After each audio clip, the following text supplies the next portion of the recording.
ప్రియమైన వాళ్ళారా, ప్రభువైన యేసుక్రీస్తు నామములో అందరికీ వందనాలు.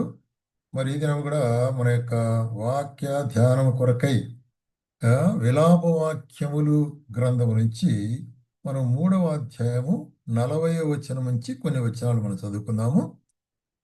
మన మార్గములను పరిశోధించి తెలుసుకుని మనము యెహోవా తట్టు తిరుగుదము. ఆకాశముందున దేవుని తట్టు మన హృదయమును మన చేతులను ఎత్తుకుందాము. ఇక్కడ ఇర్మియా మరి విలాప వాక్యాలు రాస్తూ ఇక్కడ చెప్పేటువంటి మాట ఏంటంటే, మనము మన యొక్క హృదయములు ఆయన వైపు దేవుని వైపు తిప్పుకుందాము అంటాడు కదా. ఎట్లాగా? మన మార్గములు పరీక్షించుకొని. కాబట్టి మనం మార్గములు పరీక్షించుకొనుట అంటే అర్థం ఏంటి? మన యొక్క హృదయాన్ని మనం పరీక్షించుకోవాలి. మన ఆలోచనలు ఏంటి, మన తలంపులు ఏంటి, మన తీర్మానాలు ఏంటి, అవి దేవుని యొక్క మరి చిత్తానికి అనుగుణంగా ఉంటున్నవా లేదా అనేటువంటి కార్యాన్ని మనము పరీక్షించుకున్నసారిగా ఉంటున్నాము. ఎందుకంటే మరి వీరు ఇశ్రాయేలు వారు తిరుగుబాటు చేసి దేవునికి విరోధముగా మరి పాపం చేసినట్లు వాళ్ళే ఒప్పుకుంటున్నారు. చూడండి, 41వ వచనం, 42వ వచనంలో మేము తిరుగుబాటు చేసిన వారము, ద్రోహులము.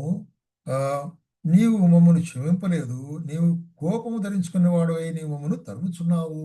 కాబట్టి దేవా, నీవు మా ఎడల కోపం కలిగిన వారికి ఉంటున్నావు. కారణం ఏంటంటే మరి మా పొరపాటే అనేది మేము తిరుగుబాటు చేసిన వారం. కాబట్టి మరి నిజముగా దేవుని సన్నిధానములో మరి మనల్ని మనము పరీక్షించుకుని వ్యక్తిగతముగా నా యొక్క పొరపాటు ఏంటి, నా యొక్క తప్పిదం ఏంటి, నా యొక్క కార్యం ఏంటి అనేటువంటి దాన్ని మనం పరీక్షించుకొని మరి మనం శోధించుకొని మన హృదయాన్ని మనం దాన్ని ఒప్పుకోవాలి.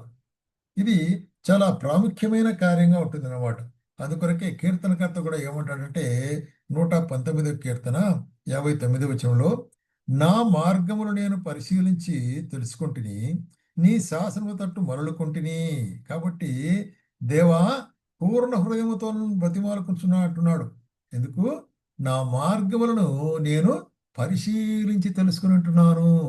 పరిశీలించి తెలుసుకుని ఉంటున్నాను. కాబట్టి మన మార్గములు అంటే మన నడక, మన తీర్మానములు, మన యొక్క ఆలోచన ఎటువైపు ఉంటున్నవి అనేటువంటివి.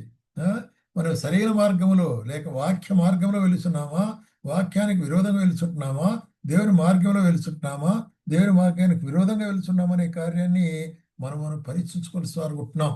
అట్లాగే మనం పరీక్షించుకుంటూ మాత్రమే కాదు, మన ప్రార్థన కూడా ఏమై ఉండాలంటే 139వ కీర్తనలో ఒక మాట చెప్తాడు.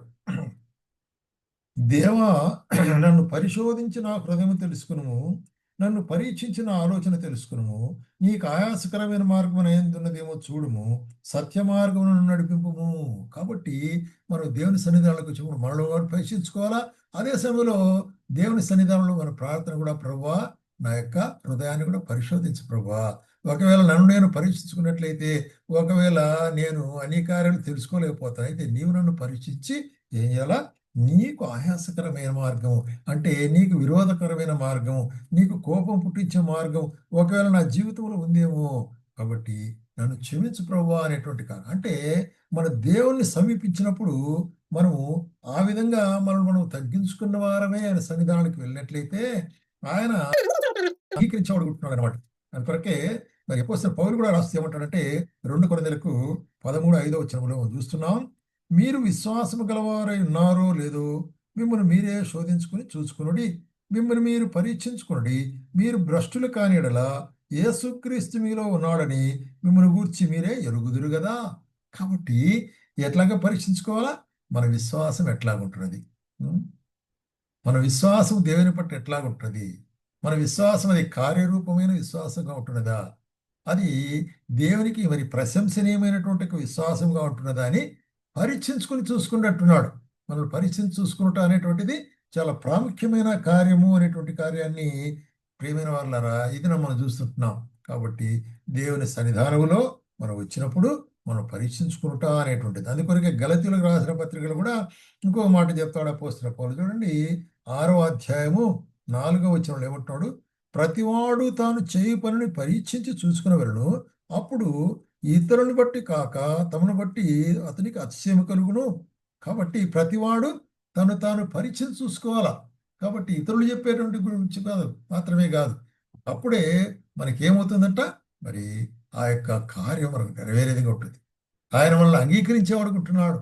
కాబట్టి దేవుని యొక్క అంగీకారము లేక దేవునికి యోగ్యముగా మనం జీవించాలంటే ఏం చేయాలంటున్నాడంటే మన కార్యమును మనం పరీక్షించుకోవాలా. కాబట్టి ఈ పరీక్షించుకుంటా అనేటువంటి చాలా ప్రాముఖ్యమైనది. ఒక విశ్వాసికి, ఒక క్రైస్తవునికి జీవితాన్ని దినదినము మనం పరీక్షించుకుంటూ ముందుకు సాగుట అనేటువంటిది చాలా ప్రాముఖ్యమైన కార్యం ఉంటుందన్నమాట.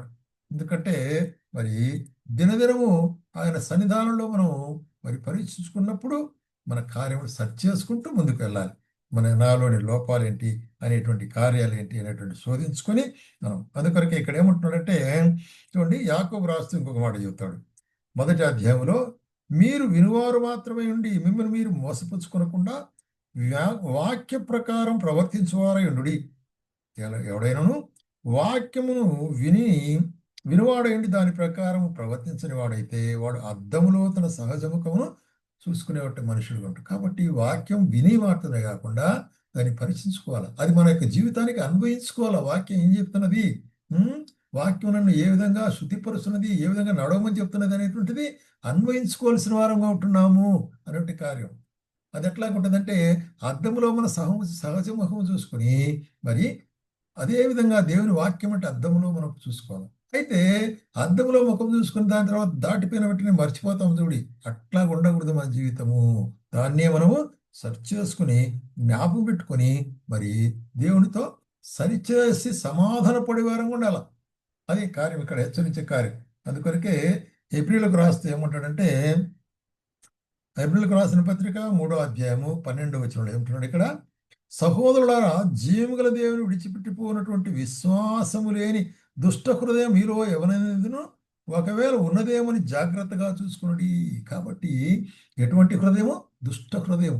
జీవముగల దేవుని విడిచిపెట్టేటువంటి యొక్క దుష్ట హృదయం మీలో ఉంటున్నదేమో జాగ్రత్తగా చూసుకున్నది అంటున్నాడు. కాబట్టి మన హృదయాన్ని మనం పరీక్షించుకున్నట్టు అనేటువంటి చాలు. ఎందుకంటే దేవుడు మన హృదయాన్ని పరీక్షించుకొని ఆయన సన్నిధానంలో మరి సిద్ధపడిన హృదయంతో వెళ్ళాలనేటువంటిది. కాబట్టి ఇక్కడ ఇంకా చెప్పబడే కార్యం ఏంటంటే దుష్ట హృదయం. ఎటువంటి హృదయం అంటే ఈ హృదయము పాపము వలన కలుగు భ్రమచేత కఠినపరచబడే హృదయం అంట. కాబట్టి మన హృదయం ఎట్లాగుంది? అది దుష్ట హృదయము, కఠినపరచబడిన హృదయం ఉంటుందా? పాపము చేత అంటే పాపానికి అలవాటు పడి, పాపపు అలవాట్లకు అలవాటు పడి పర్వాలేదులే ఈ కార్యం చేస్తే ఏమవుతుందని నిర్లక్ష్య ధోరణితో నువ్వు ప్రవర్తించినట్లయితే దేవుని యొక్క శాపం మిగిలింది. కాబట్టి మనము ఆయన సన్నిధానాలకు వచ్చినప్పుడు మనల్ని పరీక్షించుకోవాలనేటువంటి కార్యం. కాబట్టి మనల్ని పరీక్షించుకొని ఆయన వైపు తిరుగుదాము అంటున్నాడు. పరీక్షించుకొని మనం ఆయన వైపు తిరగాలి. కాబట్టి దేవుని వైపు తిరిగినట్లయితే ఆ విధంగా ఆయన మన మొరను ఆలకించేవాడు ఉంటున్నాడు. మన మొరను ఆలకించి మనకు ఆయన జవాబు అనుగ్రహించేవాడుగా ఉంటున్నాడు అనే కార్యాన్ని మనం జ్ఞాపకం చేసుకోవాల్సి అనుకుంటున్నాం. కాబట్టి ప్రియమైన వారులారా, ఈ దినం మనకు వాక్య భాగం ఏంటంటే మనం పరీక్షించుకొని మనం యోగ్యులమా కామా అనేటువంటి విధంగా మరి ఆయన వెలుగులో ఆయన సన్నిధానికి చేరినప్పుడు ఆయన మనలను బలపరిచేవాడుకుంటున్నాడు. ఒకవేళ పొరపాటుంటే క్షమించేవాడుకుంటున్నాడు. ఒకవేళ లోటుపాట్లుంటే సరిదిద్దేవాడుకుంటున్నాడు. మరి యథార్థంగా ఆయన సన్నిధానంలో ఒప్పుకున్నప్పుడు ఆయన మన కార్యములు నెరవేర్చేవాడుకుంటున్నాడు. కాబట్టి ఆ విధంగా మనం పరీక్షించుకొని ఆయన సన్నిధానంలో చేరటం ప్రభు మనకు సహాయం చేయనుగా.